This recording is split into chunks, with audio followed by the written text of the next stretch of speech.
Scandal-plagued Fulton County DA Fani Willis wrote House Judiciary Committee Chairman Jim Jordan a letter accusing him of bullying her and telling him to instead visit children in his district and celebrate Black History Month. And meanwhile, one anti-Trump IRS contractor allegedly released information on what now appears to be hundreds and hundreds of thousands of taxpayers, but the left is worried about Doge.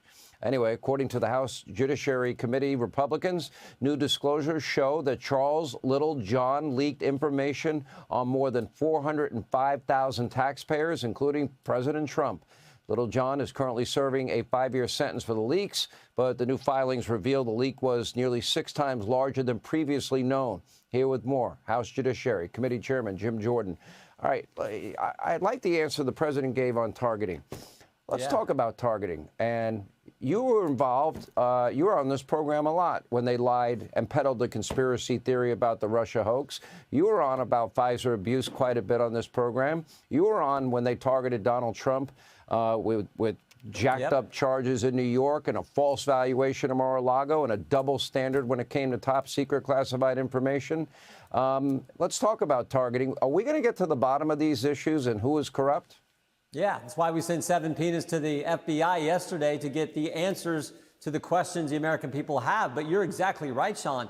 President Trump was targeted by Jim Comey, Peter Strzok, Lisa Page, Alvin Bragg, Fani Willis, Jack Smith, and now we learned the IRS. This Charles Littlejohn guy, he went to the IRS as a contractor with a specific goal to get President Trump's tax return and release it to some left-wing media publication, which is what he did. But he also did it for 405,000 other entities, individuals, and businesses.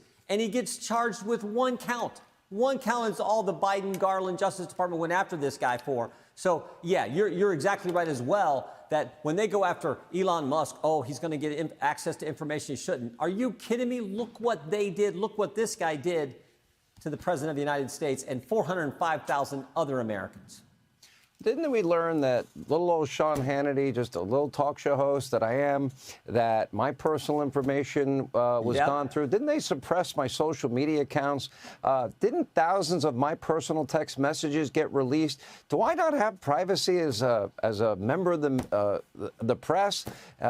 Nobody seemed to care when that happened to me. I don't recall anybody in the state-run legacy media mob defending me. Not that I would expect it.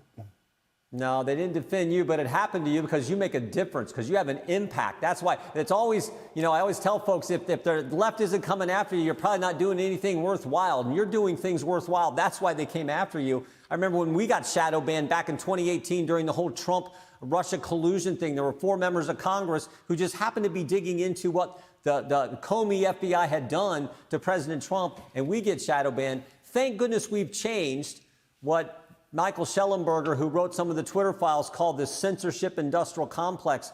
Thank goodness Elon Musk, President Trump, and I'd like to think some of the work we've done on the Judiciary Committee has made a difference in that area as well. So we just got to keep that effort up and make sure that this censorship stuff doesn't happen anymore. Okay, what about Fani Willis writing you a letter accusing you of bullying her? Really, what would you like to know from Fani Willis?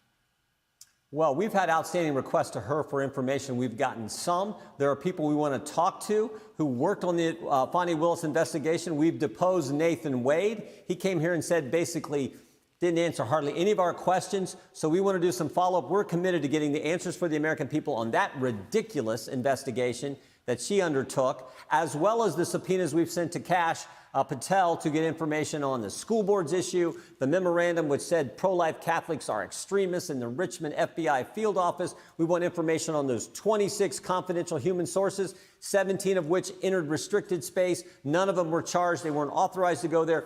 4 went in the Capitol, and 2 of the 4 who went in the Capitol were asked to be here that day by the FBI.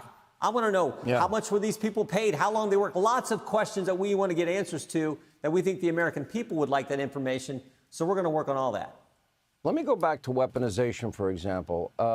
Those people that were involved in the weaponization of the DOJ, FBI, intel community, the people that did the day-to-day work on issues that they never should have been involved in, what should happen to them?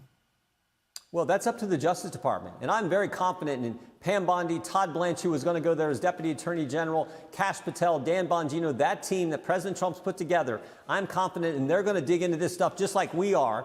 And if they think someone needs to be prosecuted, someone needs to be looked at, that's the Justice Department's decision. But I trust these individuals. They're the kind of folks we want in these positions who are going to focus on protecting the American people, not going after the American people.